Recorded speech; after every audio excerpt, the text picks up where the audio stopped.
ओम श्री साई भारद्वाज ऋषि गोत्राय नमः। भरद्वाज महर्षि के गोत्र में जन्म लेने वाले भगवान श्री सत्य साई को हम नमस्कार करते हैं।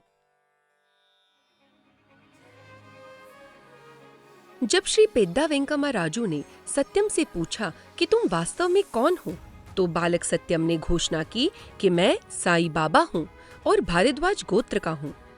1963 गुरु पूर्णिमा के दिन स्वामी ने इस विषय में और भी अधिक जानकारी दी। उस दिन अपने दिव्योद्बोधन में भगवान बाबा ने कहा, भरद्वाज ऋषि को शिवजी द्वारा दिए गए वरदान के कारण मैंने भारद्वाज गोत्र में जन्म लिया है।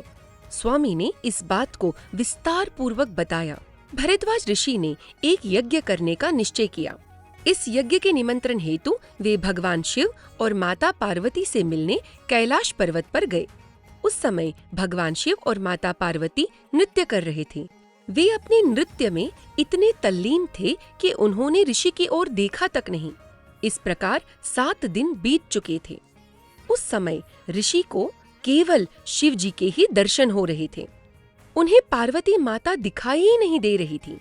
8वें दिन जब उन्हें पार्वती माता के दर्शन हुए, तब माता पार्वती ने ऋषि की ओर एक नजर से देखा और मंद मंद मुस्काया और फिर से भगवान शिव के साथ नृत्य में मग्न हो गईं। यह देखकर ऋषि बहुत दुखी हुए। उन्हें ऐसा लगा कि पार्वती माता ने उन्हें जानबूझकर नजरअंदाज कर दिया है। इसलिए वे कैलाश पर्वत से वापस लौटने लगे। किंतु लगातार 8 दिन बर्फ में खड़े होने के कारण उनका बायां पांव सुन्न हो गया। उन्हें बाईं आंख से दिखाई ही नहीं दे रहा था। वे धड़ाम से नीचे गिर पड़े और जोर से चिल्लाए, जिससे भगवान शिव और माता पार्वती का नृत्य रुक गया। शिवजी ने जब ऋषि की ओर देखा और उनके पास गए, तब उन्होंने अपने कमंडलों के जल से ऋषि के ऊपर छिड़काव किया। ऋषि पूर्व की भांति सामान्य और स्वस्थ हो गए।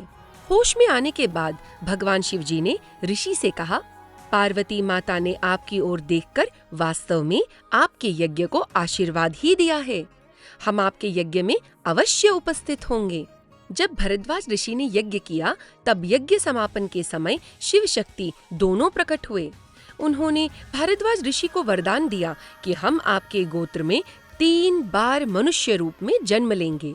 पहला जन्म भगवान शिव का अवतार होगा, जो शिरडी साई नाम से प्रसिद्ध होगा। दूसरा शिव शक्ति दोनों का अवतार होगा और सत्य साई नाम से जाना जाएगा। और तीसरा जन्म शक्ति का अवतार होगा और प्रेम साई नाम से वे पूजे जाएंगे।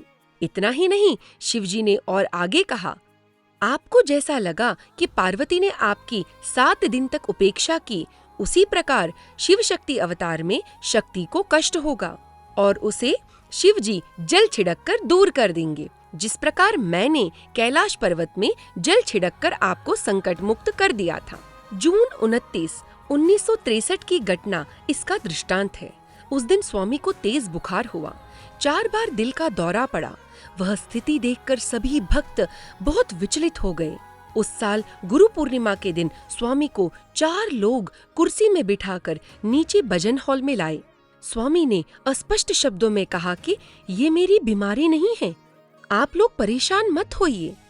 ऐसा कहते हुए स्वामी ने अपने दाहिने हाथ से पानी लेकर अपने बाएं शरीर पर छिड़क दिया।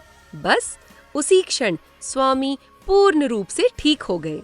बाबा उठ खड़े हुए और प्रेम स्वरूपों ऐसा संबोधन करते हुए भारद्वाज ऋषि की इस घटना के बारे में हम सभी को विस्तार से बताया। तो ये इस नाम की महिमा है। आइए हम इस नाम का जाप भाव और भक्ति के साथ करें।